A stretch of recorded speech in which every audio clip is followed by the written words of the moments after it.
오늘 우리에게 주시는 하나님의 말씀 보겠습니다. 구약성경, 신약성경 두 군데 보겠습니다. 구약성경 다니엘서 1장 8절에서 21절, 다니엘서 1장 8절에서 21절 1231면에 기록되어져 있습니다. 다니엘서 1장 8절에서 21절, 그리고 마태복음 3장 16절에서 4장 11절 말씀인데요. 우리 먼저 다니엘서 1장 8절부터 21절까지 합독하여 읽도록 하겠습니다. 다니엘은 뜻을 정하여 왕의 음식과 그가 마시는 포도주로 자기를 더럽히지 아니하리라 하고 자기를 더럽히지 아니하도록 환관장에게 구하니 하나님이 다니엘로 하여금 환관장에게 은혜와 긍휼을 얻게 하신지라. 환관장이 다니엘에게 이르되 내가 내 주 왕을 두려워하노라. 그가 너희 먹을 것과 너희 마실 것을 지정하셨거늘 너희의 얼굴이 초췌하여 같은 또래의 소년들만 못할 것을 그가 보게 할 것이 무엇이냐. 그렇게 되면 너희 때문에 내 머리가 왕 앞에서 위태롭게 되리라 하니라. 환관장이 다니엘과 하나냐와 미사엘과 아사랴를 감독하게 한 자에게 다니엘이 말하되 청하오니 당신의 종들을 열흘 동안 시험하여 채식을 주어 먹게 하고 물을 주어 마시게 한 후에 당신 앞에서 우리의 얼굴과 왕의 음식을 먹는 소년들의 얼굴을 비교하여 보아서 당신의 보는 대로 종들에게 행하소서 하며 그가 그들의 말을 따라 열흘 동안 시험하더니 열흘 후에 그들의 얼굴이 더욱 아름답고 살이 더욱 윤택하여 왕의 음식을 먹는 다른 소년들보다 더 좋아 보인지라. 그리하여 감독하는 자가 그들에게 지정된 음식과 마실 포도주를 제하고 채식을 주니라. 하나님이 이 네 소년에게 학문을 주시고 모든 서적을 깨닫게 하시고 지혜를 주셨으니 다니엘은 또 모든 환상과 꿈을 깨달아 알더라. 왕이 말한 대로 그들을 불러들일 기한이 찼으므로 환관장이 그들을 느부갓네살 앞으로 데리고 가니 왕이 그들과 말하여 보매 무리 중에 다니엘과 하나냐와 미사엘과 아사랴와 같은 자가 없으므로 그들을 왕 앞에 서게 하고 왕이 그들에게 모든 일을 묻는 중에 그 지혜와 총명이 온 나라 박수와 술객보다 10배나 나은 줄을 아니라. 다니엘은 고레스 왕 원년까지 있으니라. 아멘. 우리 신약성경 마태복음 3장 16절, 마태복음 3장 16절부터 4장 11절까지 연이어서 합독하여 읽겠습니다. 예수께서 세례를 받으시고 곧 물에서 올라오실새 하늘이 열리고 하나님의 성령이 비둘기같이 내려 자기 위에 임하심을 보시더니 하늘로부터 소리가 있어 말씀하시되 이는 내 사랑하는 아들이요 내 기뻐하는 자라 하시니라. 그때에 예수께서 성령에게 이끌려 마귀에게 시험을 받으러 광야로 가사 40일을 밤낮으로 금식하신 후에 줄이신지라. 시험하는 자가 예수께 나와서 이르되 내가 만일 하나님의 아들이거든 명하여 이 돌들로 떡덩이가 되게 하라.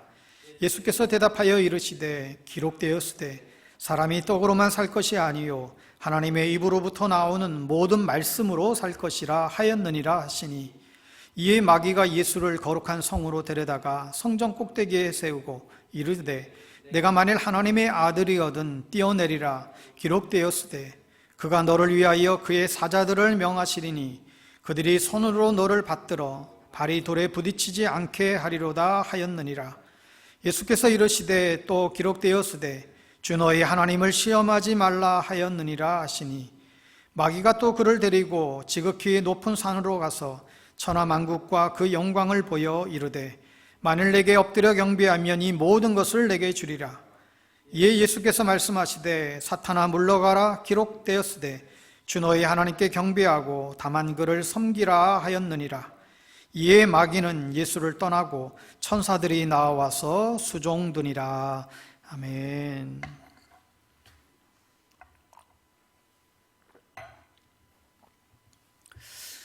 오늘 지난주 이어서 절박한 변화 시리즈 두 번째 시간 언제 어디서나 그리스도인이라고 하는 주제의 말씀으로 하나님 말씀 증거하겠습니다. 여러분 잘 아시는 팡세의 저자인 파스칼은 31세에 아주 끔찍한 마차 사고를 당했다고 하지요. 그때 아주 구사일생으로 그가 목숨을 건졌는데 그 사건을 통해서 그가 죽음이 멀리 있지 않고 항상 자기 곁에 있다는 사실을 늘 생각하며 살았다고 합니다. 그는 인간은 생각하는 능력을 가진 위대한 존재이면서도 정말 물 한 방울만 없어도 우리는 살아갈 수 없는 그런 연약한 갈대임을 그는 결코 잊지 않았지요. 이러한 그의 인간의 유한성에 대한 깊은 자각이 그로 하여금 하나님께 더욱더 가까이 가게 했다고 했습니다. 어쩌면 이 코로나 사태는 파스칼이 마차 사고와 같다고 할 수가 있겠습니다. 그러나 파스칼이 마차 사고를 통해서 인간의 유한함을 알고 하나님께 더욱더 가까이 갔듯이 오늘날 우리들은 코로나 사태를 통해서 이런 역경을 허용하시는 하나님의 의도가 무엇인지, 또 하나님의 뜻이 무엇인지 우리는 고민하고 깊이 성찰하는 시간을 가져야만 됩니다. 전도서 7장 13절 14절에 보면 이런 말씀이 있죠. 하나님께서 행하시는 일을 보라. 하나님께서 굳게 하신 것을 누가 능히 곧게 하겠느냐. 형통한 날에는 기뻐하고 공고한 날에는 되돌아보아라. 이 두 가지를 하나님이 병행하게 하사 사람이 그의 장래일을 능히 헤아려 알지 못하게 하였노라. 그러니까 우리가 이해를 하든지 못하든지 우리가 어떻게 할 수 없는 하나님의 주권적인 역사에 대해서 우리가 건강하게 인정하는 것이 중요함을 역설하고 있지요. 그래서 형통할 때는 하나님께서 주신 복을 기뻐하고 공고할 때는 그것을 깊이 더 다시금 생각하고 되돌아보는 것이 우리가 해야 할 일이라는 것입니다. 여러분, 재난은 우리의 특별히 신앙에 지대한 영향을 우리가 미치고 있지요. 재난을 통해서 우리의 신앙이 좋아질 수도 있고 혹은 나빠질 수도 있고 어쩌면 더 심하게는 우리의 신앙을 잃어버릴 수도 있습니다. 하여 재난의 시대일수록 교회가 어떠한 변화를 가져와야 되는지 절박한 마음으로 우리 자신과 우리 교회를 되돌아보고 성찰해 나가야 됩니다. 코로나 사태로 인해서 우리가 계획하지는 않았지만 하나님은 우리의 계획과 무관하게 우리에게 변화의 기회를 주고 있습니다. 여러분 개인의 신앙을 점검하고 또 교회는 하나님께서 우리 교회에 주시는 그 비전들을 다시 한번 재정립하고 이 시대에 예수를 잘 믿는 참된 그리스도인이 되기 위해서 그리고 우리가 무엇을 준비하고 또 어떻게 살아가야 될지 점검하는 시간이 되어야 될 것입니다. 하여 우리는 지금 위기 상황을 맞이하고 있지만 또 한편으로는 기회라고 볼 수가 있는 것이지요. 더 이상 우리의 신앙과 교회가 무너지기 전에 하나님이 긴급 처방과 같이 지금 일시정지 멈춤 버튼을 누리고 반강제적으로 우리의 삶과 우리의 신앙과 우리의 교회를 돌아보게 하십니다. 그래서 정말 진정성을 회복할 수 있는 기회를 주신 것이지요. 교회가 교회됨을 회복할 수 있는 시기, 정말 바른 교회는 어떻게 해야 할 것인가? 우리는 그동안에 어쩌면 건물이나 교회의 어떤 운영과 조직이나 어떤 거기에 에너지를 소비했다라고 한다면 우리는 더욱더 중요한 교회의 본질을 다시금 생각하지 않을 수가 없습니다. 또한 성도가 성도됨을 회복할 수 있는 시기이지요. 여러분, 그래서 저는 어쩌면 개인적으로 어떻게 하면 빨리 하루라도 빨리 주일날 함께 모여 대면 예배를 드릴 수 있을까, 여기에 관심이 크기보다는 한편으로는 우리가 흩어져 있지만 지금 이렇게 흩어져 있는 상황 속에서 하나님은 우리에게 어떤 예배를 원하실까? 어떤 삶을 원하실까? 고민하지 않을 수가 없습니다. 그래서 우리가 이 언택트 시대에 어떻게 우리는 신앙생활을 할 것인가? 이 코로나의 절박한 위기 상황 속에서 어떤 삶의 변화를 이끌어 가야 할 것인가 질문하게 됩니다. 그러므로 혹자들의 얘기처럼 우리가 지금 대면 예배를 못 드리는 것을 가지고 우리가 패닉에 빠지는 것이 아니라 우리가 정말 우리가 해야 할 일은 진정성을 회복하는 길입니다. 이사야 1장 말씀이 주는 충격대로 그 당시에는 팬데믹 상황이 아님에도 불구하고 하나님께서는 백성들에게 모이지도 말고 제사도 드리지 말고 예물도 드리지 말라고 그렇게 크게 외치고 있지요. 왜요? 마음이 없는, 형식적인, 의식적인, 진정성이 없는 예배에 집착할 때 하나님은 역겨워하신다 말씀했습니다. 아무쪼록 우리의 가려진 눈의 비닐들이 벗겨지고 우리의 신앙이 율법이나 정통에 얽매인 그런 신앙이 아니라 정말 참되고 바른 신앙으로 재정립되는 그런 기회가 우리 모두에게 있게 되기를 바랍니다. 우리가 지난주에 신앙의 중심에는 두 가지가 있다고 했습니다. 나 중심의 신앙과 하나님 중심의 신앙이 있다고 그랬죠. 나 중심의 신앙에서 하나님 중심의 신앙으로 우리가 이동하지 않으면 우리는 그냥 이방 종교와 별반 다를 바가 없을 것입니다. 오늘 우리가 두 번째로 생각해 보고자 하는 것은 신앙의 방식, 신앙의 타입에 대한 주제입니다. 코로나 시대에는 이 신앙의 중심이 나에게서 하나님에게로 절박하게 이동해야 되는 것처럼 우리의 신앙의 방식에 있어서도 절박한 변화를 우리는 요청받고 있습니다. 그 주된 골자는 예배당 안에서만의 신앙이 아니라 언제 어디서나 그리스도인으로 살아갈 수 있는 일상의 신앙, 일상의 영성으로서의 변화가 반드시 나타나야 한다는 데 있습니다. 여러분, 우리의 신앙의 양태를 보면 특별한 사건, 특별한 때만 하나님을 찾고 하나님을 의식하는 성향이 굉장히 강하지요. 아주 힘들고 뭔가가 아주 급하게 필요할 때 그때는 하나님을 찾고 의식하는 그런 신앙의 방식이 있습니다. 마치 벼락 공부하듯이, 또 정말 충격을 받았을 때 우황청심환을 먹듯이 어떤 일이 생길 때, 특히 급하고 어려운 일이 닥칠 때 하나님을 찾는 모습들이 우리 한국교회 신앙인들 속에 굉장히 많이 차지하고 있습니다. 물론 힘들 때에 더욱 하나님을 찾는 것은 아주 중요한 신앙이지요. 여러분, 힘들 때도 하나님을 찾지 않는다라고 한다면 그게 그러면 어떻게 되겠습니까? 아주 필요한 신앙이에요. 연약한 우리 인생에게 아주 절박한 신앙의 모습이고 방식이라고 볼 수 있습니다. 그런데 문제는 우리가 자칫 힘들 때만 하나님을 찾는다는 데 있습니다. 평소에는 하나님을 의식하지 않고 살아요. 하나님이 계신가 안 계신가? 평소에는 아무런 하나님에 대한 생각 없이 살아갑니다. 그러다가 위기를 만나면 그때만이라도 하나님을 찾는 것은 나름대로 가치가 있지만 평소에는 하나님과 완전히 동떨어져 있다라고 한다면 자칫하면 아쉬울 때만 찾는 신앙으로 전락하기가 쉽게 됩니다.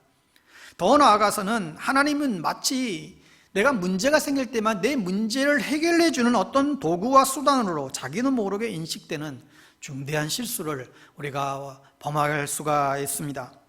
지난주에 말씀드린 것처럼 하나님 뜻보다는 자기중심적인 소비자 영성으로 우리 신앙이 변질될 수 있다는 것이죠. 이렇게 되면 주일에만 작동되는 신앙, 우리의 삶이 어떠한 예배당이나 어떤 특별한 장소에서만 작용하는 그런 신앙에 머물 수밖에 없습니다. 주일에는 하나님을 찾지만 월요일에서 토요일까지는 일상에서는 하나님이 없는 것이죠. 특별할 때에만, 시험을 앞두고 사업을 앞두고 중요한 계약을 앞두고 질병에 시달릴 때 그때는 하나님께 집중하지만 평소에는 하나님이 안 보이는 것이에요. 이런 방식의 신앙에서 이제는 벗어나야만 됩니다. 비상시에만 찾는 신앙이 아니라 특별하지 않은 내 매일의 일상에서, 내 가정에서, 직장에서, 학교에서, 사업장에서, 내 일상의 공간에서 하나님을 의식하고 하나님을 찾고 하나님께 다가가는 쪽으로 우리의 신앙의 중심이 이동될 때에 거기에 신앙의 본질이 생길 수가 있게 됩니다. 우리가 믿는 복음이 문화가 돼서 일상에서 하나님이 드러나는 신앙의 양태를 이제 추구해야만 합니다. 평상시 일상의 삶에서 하나님께 집중하고 하나님을 의식하고 하나님을 찾는 삶으로 진득하게 나아가는 그런 겸비함, 그런 진실함이 특별한 이 재난의 시대에 깊이 요청되고 있습니다. 여러분, 이 포스트 코로나를 이제 지나 어쩌면 이 위드 코로나, 이 시대에 이 일상의 영성을 강조하는 분명한 이유가 있습니다. 이제는 우리가 피부로 우리가 느낄 수 있듯이 우리의 신앙의 장이 교회에서 일상으로 이동하고 있죠. 교회라고 하는 장소에서 여러분의 삶의 가정, 일터, 일상으로 이동하고 있습니다. 요즘 같으면 아예 지금 교회조차에서도 모이지 못하고 있는 위기 상황이죠. 교회를 잃어버렸어요. 앞으로 더 어떻게 변할지 우리는 모르는 상황입니다. 그러니 정말 우리에게 패러다임의 전환이 굉장히 절실하게 요구되는 것이 예배당 중심의 신앙생활에서 일상에서 언제 어디서나 그리스도인으로 살아가는 이 신앙의 양태가 너무나 중요하다는 것입니다. 앞으로 우리가 계속해서 다루겠지만 여러분의 가정이 교회이고 직장이 교회이고 부모님들이 선생님에 대해서 자녀들을 가르치고 이런 삶이 이루어져야만 할 것입니다. 여러분 보십시오. 우리의 신앙의 삶이요 급속도로 이동하고 있어요. 그러니까 이 위기의 순간에 하나님을 찾는 모습도 필요하지만 거기에만 머물러 있게 되면 우리의 신앙은 알게 모르게 굉장히 약화될 수밖에 없는 그런 시대에 우리는 놓여져 있습니다.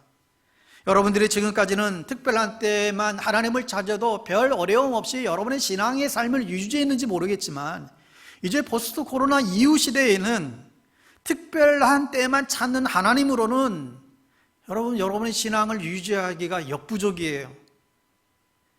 이제는 우리의 신앙의 방식이 변해야만 살아갈 수가 있습니다. 일상 속에서 하나님을 바라보면서 일상 속에서 신앙의 가치를 가지고 하나님의 사람으로 일상을 살아낼 수 있어야 됩니다. 내 일상에 하나님이 보여야 됩니다. 그게 언제 어디서나 그리스도인으로 살아가는 모습이지요.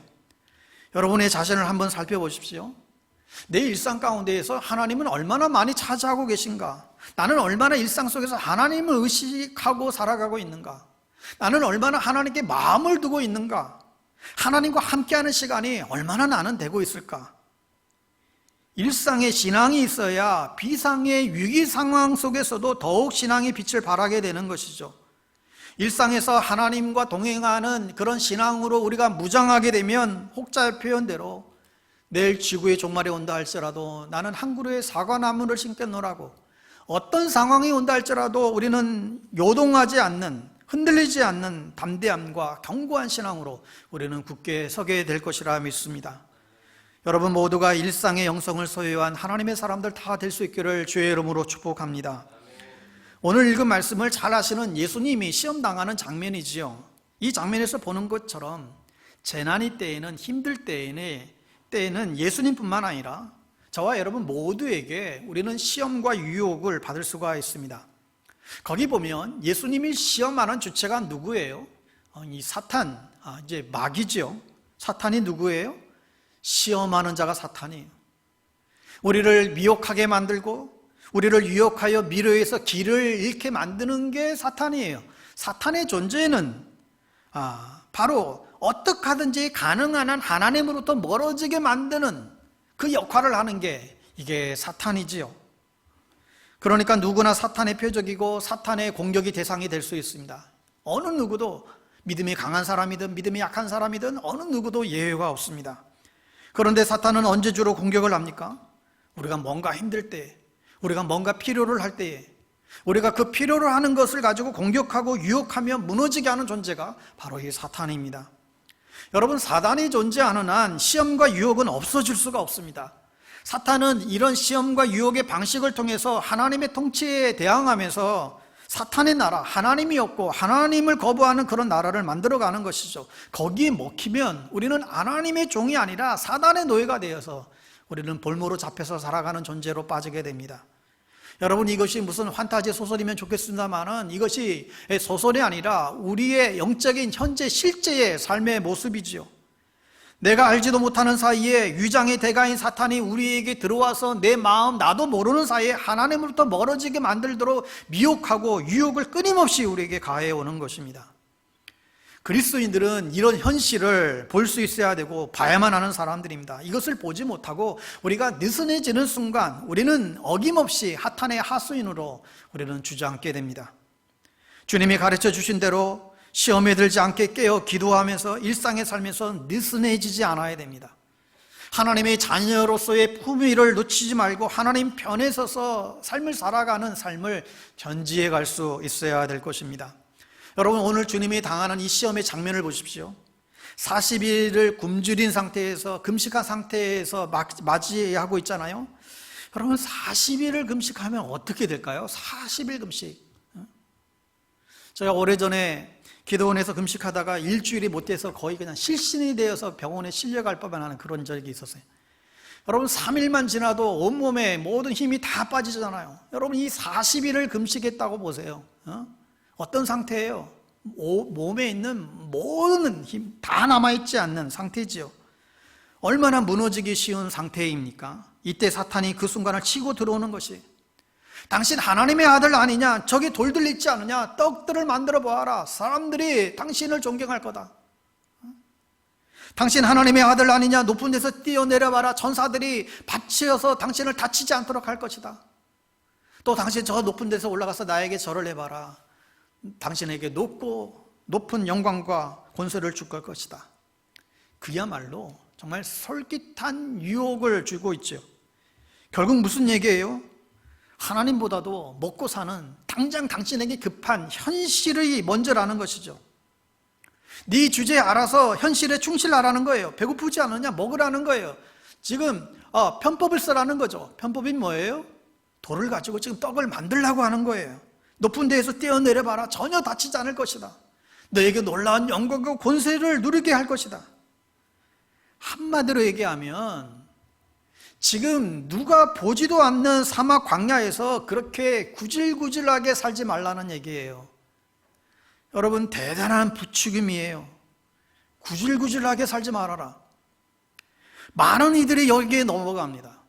많은 그리스도인들이, 많은 교회가 여기에 넘어가고 있습니다. 구질구질하게 살지 말고 사람들에게 좀 뭔가 좀 폼나게 좀 어필하면서 좀 보여주라고. 언제까지 이렇게 구차하게 살 거냐고. 그래서 유혹에 넘어가고 편법을 쓰게 됐지요. 어느 영화의 한 장면이 생각이 났습니다. 영화 제목은 모르겠는데 헷갈리는데, 어느 그 불법을 저지르는 범죄 조직과 같은 그런 그 범죄 조직이 그 주인공 그 형사인 그 형사를 매수하려고 그 형사의 그 와이프에게 찾아가서 뇌물을 먹이는 장면이에요. 사모님 요즘 집 이사도 가야 되고 가정이 많이 힘드신다는 얘기를 들었습니다. 그러면서 테이블에다가 커다란 화려한 샤넬인지 구찌인지 명품 그 백을 다 올려놓습니다. 근데 그 백에 가방은 열려져 있는데 그 열려진 사이에 비춰지는 그 안에는 5만 원권 돈으로 가득 메꿔져 있습니다. 순간 아주 눈이 돌아갔죠. 이때 이 와이프가 그 형사의 아내가 정적을 깨고 사람들 많은 앞에서 그 가방을 백을 다 뒤집어서 돈을 다 까발리면서 그걸 다 거절하고 말지요. 그리고 경찰서 자기 남편인 형사에게 찾아가서 큰 소리를 외칩니다. 나도 여자인데 솔직히 그 명품백 보니까 마음이 흔들리더라.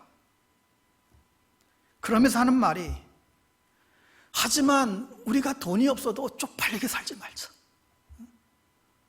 우리 돈이 없어도 좀 쪽팔리게 살지 말자. 이런 표현도 있어요. 야, 우리가 돈이 없지 가오가 없냐? 참 감동을 주는 장면으로 기억이 있습니다. 여러분, 재난의 때에는 이런 유혹이 더 극심해질 수 있습니다. 매일매일의 우리의 삶의 곳곳에서 이런 유혹과 시험이 치고 들어와서 우리를 무너지게 하는 일들이 많이 있습니다. 우리 그리스도인들이 영적으로 느슨하게 있으면 시험이 들어 무너지게 되는 것이죠. 하여 우리의 일상의 영성이라고 하는 것은 다른 게 아니에요. 삶의 터전에서 매일매일 순간순간 다가오는 시험과 유혹에 무너지지 않는 영성입니다. 여러분들은 나에게 시험이 없다고 혹 자신하지 마시기 바랍니다. 유혹은 언제나 있고요. 유혹이라는 게 뭐예요? 어떤 본질에서 벗어나게 만드는 게 유혹이에요. 바로 이러한 것에 무너지지 않는 내 삶의 터전에서 살아가는 믿음이 내 일상의 믿음이고 일상의 영성입니다. 이 일상의 영성이 견고해야만 위기시에 극복해 갈 수 있습니다. 사랑하는 여러분, 엎친 데 덮친 격으로 묘하게도 힘들고 어려운 일들은 계속해서 연속해서 주어지는 경향이 참 많은 것 같습니다. 그래서 재난의 때에는 모든 게 아쉽고 모든 게 부족하죠. 뛰어내려도 다치지 않는 어떤 안정과 기적을 바랄 때가 있습니다. 우리 가정만은, 우리 자녀들만은, 우리 회사만은, 우리 교회만은, 우리 사업장만큼은 아무리 어려워도 천사가 와서 뒷받침, 떠받쳐주는 그런 기적과 요행을 얼마나 많이 바라게 됩니까? 재난의 때는 정말 저 힘만 있으면 모든 게 잘 될 것 같은 그런 생각이 굴뚝처럼 차오를 때가 한두 번이 아니지요. 예수님께서 받으신 시험이 바로 그러한 시험이었습니다. 그게 바로 에덴 동산의 한가운데에 있었던 탐스럽고 보암직스러웠던 한 그루의 나무였지요. 그런데 이 에덴의 나무는 언제나 항상 우리 곁에 우뚝 서 있다라는 거예요. 그것을 따먹는 순간 우리는 하나님으로부터 멀어지게 만드는 것이죠. 정말 만만치 않은 유혹이고 알면서도 번번이 넘어가는 그런 시험들입니다. 그러니 여러분들이 하나님을 필요할 때만 찾는 영성으로는 이러한 것을 이겨낼 수가 없게 됩니다. 하나님과 동행하는 일상의 영성이 있어야만 이길 수가 있죠. 여러분, 비상시에만 하나님을 찾는 영성에서 일상의 영성을 뉴노멀, 새로운 기준으로 여러분 삼을 수 있기를 바랍니다. 그러게 될 때 이 재난의 위기 속에서 바른 출구를 찾고 전진하게 될 것입니다. 여러분, 그렇다라고 한다면 어떻게 하면 일상의 영성이 살아날 수 있을까요? 어떻게 하면 우리의 일상 가운데에서 우리의 신앙이 더욱더 강해질 수 있을까요? 오늘 우리 두 군데의 성경 본문을 중심으로 적용점을 살피고자 합니다. 여러분, 먼저 우리의 일상의 영성이 살아나려면 우리에게 중요한 의식 하나를 여러분 잊지 말아야 됩니다. 그것이 무엇인가 하면 내가 하나님 아버지의 자녀라고 하는 그 의식과 그 인식이 매 순간 일상의 삶 가운데에서 강하게 살아 있어야 됩니다. 우리 그리스도인들이 이 의식이 항상 있어야 돼요. 이것은 세상의 창조주요 생명의 주관자 되신 정말 우주를 주관하신 하나님이 나의 아버지가 되어서 나를 이끄시고 나를 보호하시고 항상 나와 함께 하신다는 그런 신앙의 고백이 그 안에 포함된 것이지요. 오늘 읽은 3장의 본문을 보면 예수님께서 세례를 받으실 때 일어난 일을 묘사해 주고 있는데, 예수님이 세례를 받으시고 났을 때 물에서 올라오자 어떤 일이 벌어졌습니까? 하늘문이 열리고 성령님이 임하고 하늘에서 소리가 났는데, 이는 내 사랑하는 자요 내 기뻐하는 자다. 하늘의 울림의 외침이 있었습니다. 주님은 이 소리에 감격했고 주님의 자기 자신이 누구인지를, 정체성을 정확하게 알게 됐죠. 내가 누군가 주님이 발견한, 나는 하나님의 사랑받는 자녀이고 하나님이 기뻐하는 자구나. 이 음성을 듣고 이 음성으로 인하여 향후에 주님은 공생의 사건을 끝까지 완수할 수 있었던 그 원동력이 바로 이 음성에 있었습니다. 여러분, 자신을 바라보는 관점을 우리가 자아상이라고 하는데, 이 장면은 사람이 가질 수 있는 최고의 자아상을 보여주는 장면이죠. 사람들은 자아상을 얘기할 때 나는 어느 대학 출신이야, 나는 몇 평짜리 집에 아파트에 살아, 우리 집은 강남이야, 나는 이런 직업을 가졌어, 자신을 이렇게 표현할 수 있지만 이런 왜곡된 자아상과는 비교할 수 없는 가장 존귀한 자아상이 바로 이것입니다. 정말 나는 누구인가? 나는 어떤 존재인가?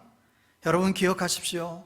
나는 하나님의 사랑받는 존재이고 만왕의 왕이신 하나님이 내 아버지가 되신다.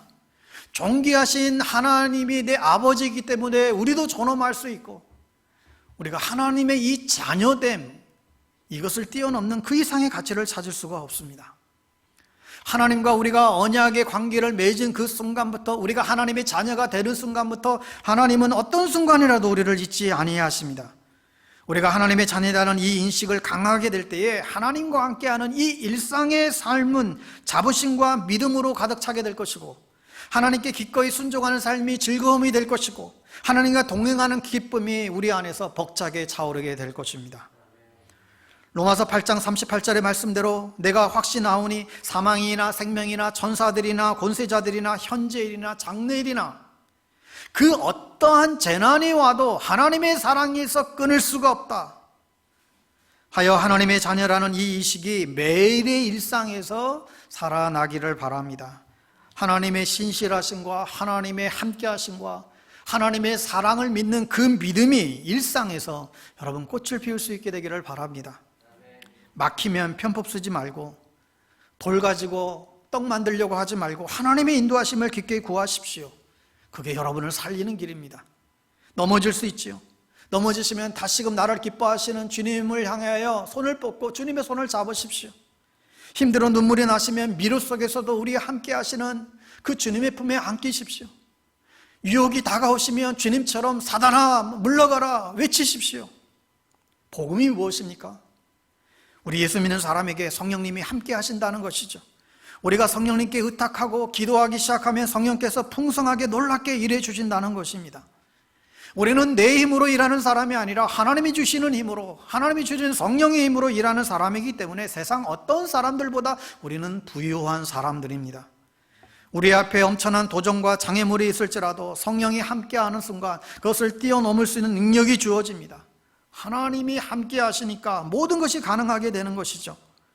세상은 산산이 깨어지고 정말 우리 앞에 알 수 없는 불안이 계속해서 닥치고 아무리 우리의 삶이 힘들어도 그러나 영혼이 깨지지 않고 든든하게 우리와 함께 하시는 그 주님과 동행하고 성령님과 동행하는 삶을 살아가게 되면 그 걸음이 결코 외롭지 않고요, 이 세상의 풍파를 넉넉히 이겨낼 수 있습니다. 성령의 능력을 구하십시오. 성령의 능력으로 다시 일어나십시오. 다시 기도하십시오. 성령의 능력을 구하고 일어나십시오. 성령이 우리와 함께 하시면 위기가 기회가 되고 그것이 구심점이 되어서 합력하여 선을 이루시는 하나님의 새로운 역사를 우리가 보게 되리라 믿습니다. 그렇게 한 걸음 한 걸음 동행하다 보면 하나님이 우리에게 선물로 주신 우리에게 인생의 길 마지막까지 가슴 벅차게 걸어가게 만들어 주실 줄 믿습니다. 두 번째로 이 일상의 영성이 이루어지려면 우리가 다니엘을 통해서 배울 수 있는데요, 뜻을 정하는 것입니다. 내가 언제 어디서나 그리스도인으로 내 윤리와 성품과 가치와 도덕과 정말 살아가는 방식이 하나님의 사람으로 살겠노라고 하는 그런 확고한 그런 마음의 다짐이 있어야 됩니다.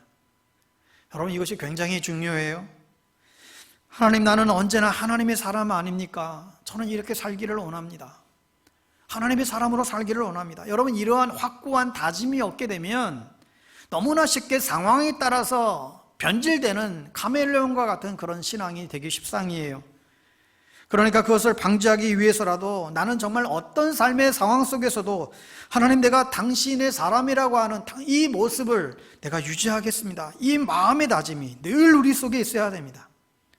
혹 여러분들이 결심이 흔들리더라도 말씀을 볼 때마다 하나님, 나는 언제 어디서나 그리스도인 아닙니까? 나는 오늘 하루에도 내 삶의 모습 가운데에 정말 하나님의 사람답지 않은 그런 모습이 일어나지 않도록 주님께서 우리에게 힘 주시고 능력 주시고 우리를 붙잡아 주세요.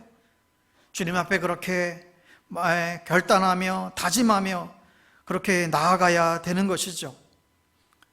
여러분 잘 아시다시피 바벨론 포로로 잡혀갔던 다니엘과 이 세 친구들은 왕의 진미와 포도주를 거절하고 또 채식하며 자신을 더럽히지 아니하고 결과적으로 하나님께서 그들을 돌봐주셨음을 우리가 기억합니다.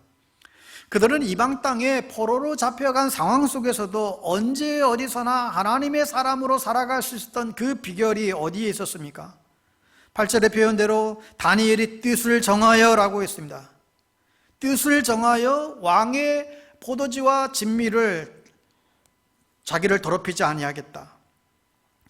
자칫 자신의 목숨이 달아날 수 있는 그런 위급한 상황 속에서도 이들은 굳은 다짐을 한 것이죠. 여러분, 그렇습니다. 위기의 시대를 살아가는 우리 그리스도인들에게 있어서 하나님의 뜻대로 살겠노라고 하는 이 다짐은 너무너무나 굉장히 필요합니다. 이 굳은 다짐이 없으면 우리는 너무나 쉽게 우리는 무너질 수밖에 없습니다. 확고한 다짐이 나에게 있을 때 이 다짐이 항상 내가 그리스도인으로서 살아갈 수 있는 강력한 내적인 힘을 우리 안에서 주어지게 되는 것이죠. 그래서 우리는 결단의 기도를 할 수 있는 것입니다. 하나님, 오늘 한 날도 한 주간도 하나님의 백성으로 부끄러움 없이 살아갈 수 있도록 하나님 우리를 붙잡아 주십시오. 날마다 하나님 앞에 결단하며 기도하며 나아가는 것이 우리를 붙잡아주는 내적인 힘이 되는 것입니다. 사랑하는 여러분, 일상 가운데에서 분명한 신앙의 원칙을 세우고 확고하게 살아갈 수 있기를 바랍니다. 익명으로 살아가는 사람들이 너무나 많이 늘어나고 있잖아요.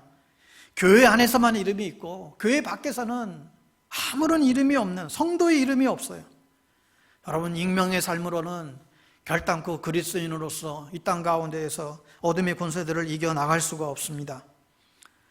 마지막 세 번째로 언제 어디서나 그리스도인으로 우리가 존재하기 위해서는 여러분의 마음속에 하나님을 향한 끊임없는 신뢰, 이게 있어야 한다는 사실이죠.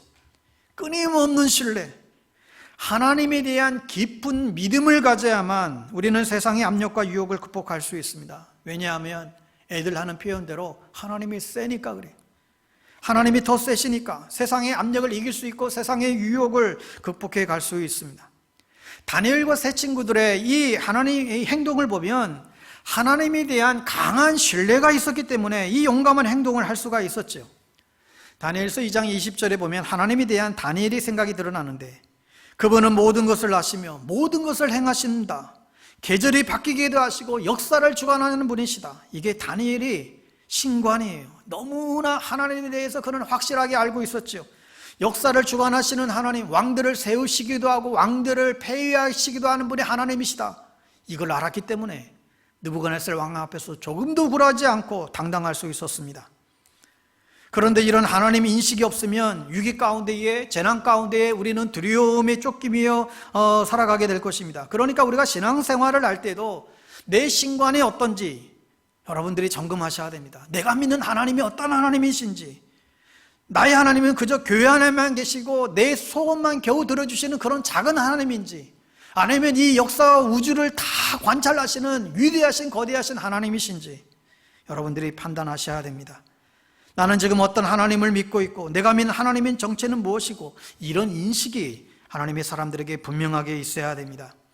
그러니까 다니엘과 세 친구는 이러한 용기 있는 행동에는 정말 하나님에 대한 깊은 신뢰가 있었기 때문에 그 포로로 끌려간 그 이방의 땅 가운데에서도 하나님을 믿는 그 믿음, 그것으로 인하여 그들은 모든 것을 이겨낼 수가 있었습니다. 특별히 그들은 언제 어디서나 하나님은 변치 않는다는 사실을 믿었지요. 저는 이 다니엘과 이 친구들이 성경을 평소에 많이 읽고 잘 알고 있었던 것 같아요. 이런 믿음이 어떻게 생겼겠어요? 당시의 성경 토라를 그들은 열심히 읽고 공부했던 것 같습니다. 그래서 말씀을 통해서 하나님을 경험했고 하나님에 대한 올바른 이해가 그들에게 지배하고 있었고, 그것으로 인해서 그 하나님을 향한 그 확고한 그런 신관과 올바른 그런 가치관으로 인해서 조금도 흐트림 없이 절대적인 하나님을 향한 그런 신뢰를 보였던 것을 우리가 알 수 있습니다. 여러분, 믿음이라고 하는 것은 성경을 통해서 나타난 하나님의 역사를 받아들일 때 생기는 것이죠. 그래서 우리는 기회가 있을 때마다 주의 말씀을 더욱더 우리는 가까이 해야만 합니다. 특별히 삶의 어려움이 많고 삶이 복잡하고 참 너무너무 바쁘다고 하시는 성도일수록 더욱더 힘써 성경을 읽을 수 있기를 바랍니다. 여러분, 그렇지 않으면 복잡한 인생일수록, 분주한 우리의 시간일수록 미궁 속에 빠지고 더 힘들어질 수밖에 없어요. 성경을 읽고 우리의 마음을 가다듬고 성경을 통하여 하나님의 음성을 듣고 삶의 방향을 우리는 날마다 새롭게 인도함을 받을 수 있어야 될 것입니다. 이한수 군사님 보니까요, 병실에서 간호하면서 종일 내내 성경을 읽으세요. 성경이 없었더라고 한다면 그 힘든 시간들을 견디기 힘들었을 텐데, 성경을 날마다 읽으면서 정말 하나님의 뜻이라면 모든 것을 하나님께 맡길 수 있는 그런 믿음의 소유자가 된 것을 볼 수가 있습니다. 사랑하는 여러분, 오늘날 한국 사회에서 언제 어디서나 그리스도인으로 살아가는 것은 사실 정말 쉽지가 않습니다. 언제 어디서나 그리스도인으로 우리가 살아간다고 했을 때 굉장히 많은 도전들이 밀려올 것 같아요. 어떻게 보면 당장 나에게 금전적인 손해가 올 수도 있고 작고 어려운 큰 어려움들이 몰려올 수도 있습니다. 상당히 불편해질 수 있을 것 같아요. 여러분의 믿음은 가차없이 시험을 받을 것입니다. 때로는 그렇게 살지 못하는 내 자신의 모습을 보면서 스스로에게 부끄러움을 느낄 수 있고 양심의 가책이 올 수도 있을 것입니다. 여러분, 그러나 그러한 순간에도 결코 포기하지 마시기 바랍니다. 내가 정말 이 꼴로 살아야 되나? 여러분, 떠나지 마시기를 바랍니다. 왜냐하면 하나님은 그럼에도 우리에게 다가오셔서 우리를 다시 한번 붙잡아 주시는 분이시기 때문에 그렇습니다. 혹이라도 넘어지고 주님을 배신하는 그런 삶이 있다 할지라도 다시금 끊임없이 하나님을 신뢰하는 자리로 다시금 돌이키고 언제 어디서나 하나님의 뜻을 따르는 하나님의 사람으로 회복될 수 있게 되기를 바랍니다. 주 안에서 사랑하는 성도 여러분, 저는 가능하면 하나님이 허락하신다라고 한다면 가능한 한 빨리 은퇴하고 목사가 아닌 성도의 자리로 돌아가는 게 제 노후의 소박한 꿈이에요. 성도가 되는 게 저 꿈입니다. 꿈. 저는 성도로 빨리 돌아가서 정말 성도로서의 그리스도의 삶이 너무너무 기대가 돼요. 성도로서 그리스도인이 참된 그리스도인의 삶을 살아가는 게 어떨까? 그 삶이 사실 더욱더 기대가 돼요. 제가 과거에 청년대학부 시절 열심히 사역에 올인했을 때 많은 은혜가 있었지만 돌이켜보면서 가장 아쉬웠던 부분 가운데 하나를 뽑으라고 한다면 교회에서 열심히 정말 일할 수 있는 교회의 일꾼을 만드는 데는, 교회의 제자를 만드는 데는 힘쓴 반면에 세상에서 좋은 그리스도인이 되는 삶에 대해서, 직장에서 좋은 그리스도인이 되는 삶에 대해서, 가정에서 좋은 그리스도인이 되는 삶에 대해서는 상대적으로 덜 중요하게 여겼습니다. 교회에서 봉사 그리고 열심히 헌신하면 다 좋은 그리스도인으로, 훌륭한 그리스도인으로 인정해 주어 버리고 말았습니다. 그러나 세상에선, 직장에선, 가정에선 어떻게 사는지 체크도 안 하고 굳이 하려고도 하지 않았고, 돌이켜보니까 이게 가장 큰 미스였구나 성찰하는, 돌아보는 기회가 있었습니다. 그래서 교회에서 일 많이 하는 것이 꼭 좋은 그리스도인이라 할 수 없고, 도리어 세상에서 좋은 그리스도인이 되도록 준비시켜 주는 일이 중요하다고 생각하게 되었습니다. 사랑하는 여러분, 교회는 웬만하면 제가 지킬 테니까, 여러분들은 여러분의 직장에서, 여러분의 삶의 자리에서 좋은 성도, 좋은 그리스도인으로 살아가도록 힘을 쓸 수 있게 되기를 바랍니다. 여러분의 싸움의 현장은 교회가 아니라 세상이에요. 세상 사람들은 하나님이 누구인지를 몰라요. 그분이 얼마나 아름다운 분이시고 하나님이 어떻게 지금도 이 역사와 우주를 통치하고 다스리고 가고 있는지 그분들을 잘 몰라요. 왜냐하면 세상 속에서 하나님을 예배하는 자들이 그만큼 적기 때문에 그렇지 못한 것입니다. 그래서 오늘날의 위기는 우리가 예배당 안에서 예배를 못 드리는 것이 위기가 아니라 교회가 세상 가운데의 일상의 예배자들을 파송하지 못한 것이 위기예요. 우리의 일상의 자리에서 우리의 삶이 주님을 향한 예배가 되지 못했기 때문에 세상 사람들이 하나님을 보지 못하고 하나님을 경배하지 않는 것이죠. 하여 우리가 지금 절박하게 변해야 될 것이 있다고 한다면 매일매일의 일상에서의 신앙의 전환이라고 분명하게 믿습니다. 일상에서 하나님을 향하여 살아갈 때에 우리의 모든 순간순간이 예배하는 순간이 될 것입니다. 그것이 바로 하나님과의 컨택입니다. 이제 일상에서의 예배가 시작이 되었습니다. 지금이야말로 정말 본격적으로 세상에서의 예배가 시작이 되었습니다. 바라기는 여러분들이 지금 흩어져 있는 상황 가운데에서 최고의 예배자가 될 수 있게 되기를 바랍니다. 그럴 때 하나님께서 이 상황 가운데서 주시는 최고의 은혜, 최고의 은총을 우리 가운데 선물해 주시리라 분명히 믿습니다.